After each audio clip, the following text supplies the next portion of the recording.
Dans cet épisode, nous allons parler de passion et de projets qui nous tiennent particulièrement à cœur.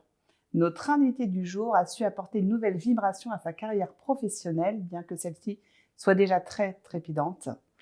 J'ai le plaisir d'accueillir Olivier. Bonjour. Bonjour Olivier, tu vas bien? Oui, très bien. Ouais. Alors on peut peut-être parler du sujet qui peut-être attise la curiosité, les chaussettes. Pourquoi Ouais. tu as ramené ces chaussettes-là? On m'a demandé de ramener des chaussettes un peu en relation avec ce que je fais, avec un peu mon activité autre aussi.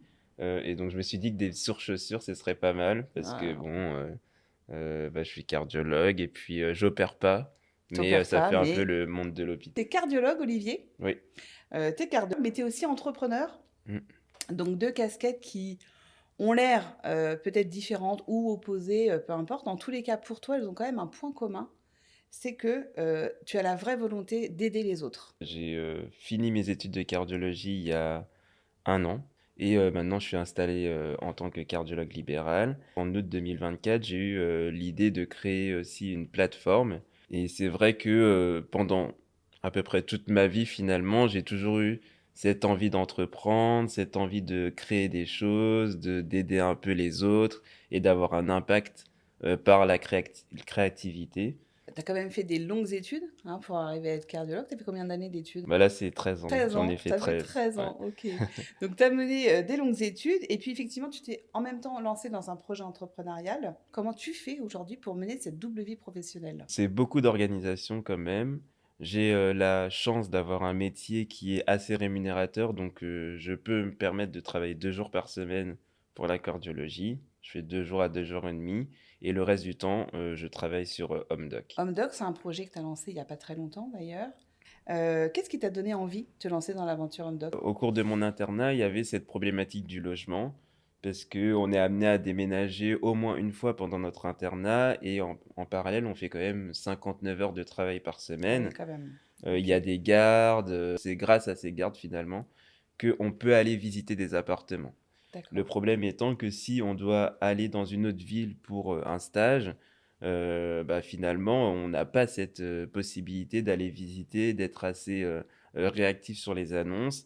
Et beaucoup de mon entourage ont été confrontés à cette problématique. À la fin de mon internet cardiologie, je voyais un peu sur les groupes Facebook le nombre d'annonces qui étaient publiées.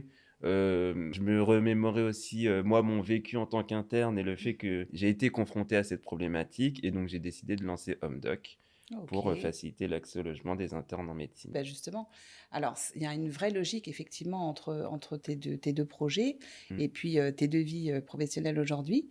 Et comment a été pris cette annonce? Parce que du coup, tu as dû l'annoncer à tes confrères, à ta Ouais. famille. Peut-être que ça peut surprendre. C'est vrai que cette question, elle revient souvent de pourquoi j'ai voulu me lancer dans ça alors que j'ai fait tant d'études pour devenir cardiologue. Il y a aussi, c'est ma mère surtout qui me dit ah, mais pourquoi tu travailles pas plus en cardiologie? Au début, elle me disait laisse tomber cette histoire de home doc, et maintenant que ça commence un peu Ah à ok. avoir un peu de traction, elle me dit ah, mais c'est trop bien, etc. et tout. Mais en fait, finalement, il y a que un ancien interne qui pouvait faire une plateforme comme ça, Ok. aussi concrète, adaptée aux besoins qu'on a, puisque je l'ai vécu. J'ai toujours eu en tête de diversifier mes activités, de pas me cantonner que à la médecine. Et maintenant, j'ai vraiment la possibilité de d'avoir une activité encore plus variée que celle de cardiologie. Tu arrives à prendre du temps pour toi. C'est vrai que c'est dur de couper déjà. C'est dur de couper, ouais. Ah, Ma j'imagine. copine dit que je suis souvent un mauvais vacancier. Ok. Donc même pendant les vacances, c'est difficile Ouais. de couper. Ok. Là, c'est trop important, en fait. Ouais. Là, c'est le début. Je peux pas me permettre de passer du temps sans travailler dessus parce que tout repose sur moi, Hmm. que j'ai pas d'associé notamment, et que j'ai envie que ça avance, et de lui donner toutes ses chances pour pas regretter. Super, bah bravo. Mm. Et justement, la question se pose, est-ce que du coup, tu trouves ça plutôt compliqué ou plutôt challengeant de faire les deux en même temps? Et c'est challengeant. Je dirais pas que c'est compliqué parce que j'ai quand même la chance, vraiment, pour un entrepreneur qui commence, etc., d'avoir un métier à côté Hmm, qui fait que j'ai pas c'est vrai, ouais. j'ai pas le stress de me dire qu'est-ce que je vais manger demain, si ça marche pas, comment je vais faire, Ouais, c'est etc. et vrai. tout. Ça me permet d'avoir une certaine légèreté Un vis-à-vis de stress en ça. moins, on va dire, hein. Un Ouais, stress en ouais, c'est vrai moins. que ouais. Après, c'est vrai que j'aime, enfin, j'ai une appétence au risque, mais pas non plus énorme. Et Mmh, j'aime mmh bien mh. être réglo avec mes interlocuteurs, avec mes partenaires, etc. Et en plus, tu es tout seul. C'est-à-dire Ouais, que, comme beaucoup d'entrepreneurs que je rencontre au village, effectivement, tu es solo entrepreneur. ouais. Comment tu le vis, toi, du coup, le fait d'être tout seul? Quand on est seul, c'est de pouvoir bien s'entourer, pardon. T'entourer, ouais, ouais, ouais, tout à fait. Bah, avec le village Baïséa Ouais, aussi, ton accompagnement. C'est vrai que c'est des choses qui sont clés, encore plus quand on est seul, tout à je fait. pense. Et effectivement, c'est ce que j'avais vu quand tu étais arrivé au village. Tu as quand même beaucoup de gens qui te suivent Mmh, naturellement. C'est génial, en mmh. fait. Donc, finalement, tu es tout seul. Mais en fait, tu arrives quand même à Je me transmettre suis ta ouais, passion et à nous emporter, en fait. ouais. C'est top. Mais justement, toi, finalement, cette force et cette détermination, elle te vient d'où? J'ai toujours eu un peu cette passion de Ouais, créer, de faire des choses et de quand j'ai une idée, de la mettre en place et d'y ok. aller d'aller jusqu'au concret. Ouais, J'ai eu aussi des épreuves dans ma vie qui ont fait que très, très tôt, je me suis dit que, j'ai su ce que je voulais. ouais. Ok, J'ai su où je voulais aller dans ma vie et je savais qu'il y avait que, le fait qu'on pouvait se donner les moyens, en fait, de réussir. ok. Certes, je pense pas que la méritocratie, elle existe réellement en tant que telle. J'ai eu la chance d'avoir, des parents qui m'ont beaucoup soutenu, que ce soit financièrement, que ce soit dans les difficultés. D'accord. Mais c'est vrai qu'il y a aussi, je pense qu'il y a eu un déclic dans ma vie où quand j'ai envie de quelque chose, je me donne tous les moyens pour essayer d'y Ok, arriver ouais.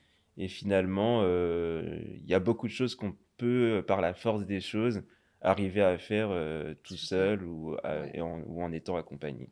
Et pour les personnes qui nous écoutent, qui pourraient se reconnaître dans ton parcours ou dans tes choix de vie, quels conseils tu donnerais? Je donnerais le conseil d'entreprendre tout ce qu'on a envie avec, à 100. D'accord.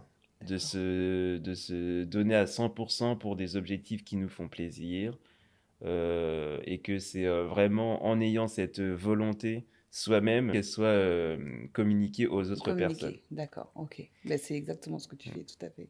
Merci voilà. pour ce conseil. Tu m'avais aussi dit, Olivier, quand on en avait parlé, que tu t'étais beaucoup inspiré de podcasts ou tu avais beaucoup fait des lectures justement autour de l'entrepreneuriat quand tu avais monté ton projet. Si tu devais nous en conseiller un aujourd'hui, alors soit un podcast, soit un livre, qui t'a inspiré et peut-être qui t'a aidé à choisir ce que tu es aujourd'hui, ce serait lequel? Le podcast de Julien Hatton, qui est un de mes mentors d'ailleurs, D'accord. heu, il faisait venir des entrepreneurs sur son plateau pour demander, comment ils ont fait. Certes, il y a la théorie, mais je trouve que dans l'entrepreneuriat, il y a beaucoup, l'expérience, la pratique, la façon de penser, la façon de rebondir et de, se relever après des échecs parce qu'il y en a toujours dans l'entrepreneuriat. Mm. Ce podcast-là, il m'a beaucoup appris parce qu'il m'a permis, d'avoir les bons réflexes. Ok.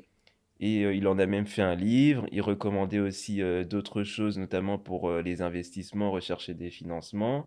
Donc, bah, ce que je retiens du coup, merci Olivier, c'est que finalement, tout est possible si on écoute ses envies, Ouais, qu'on se fait confiance et qu'on se donne tous les moyens.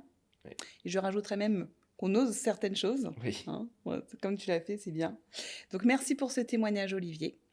avec Et plaisir. merci de nous avoir écoutés. J'espère que ça vous a plu. Et moi, je vous dis à très bientôt pour un nouvel épisode.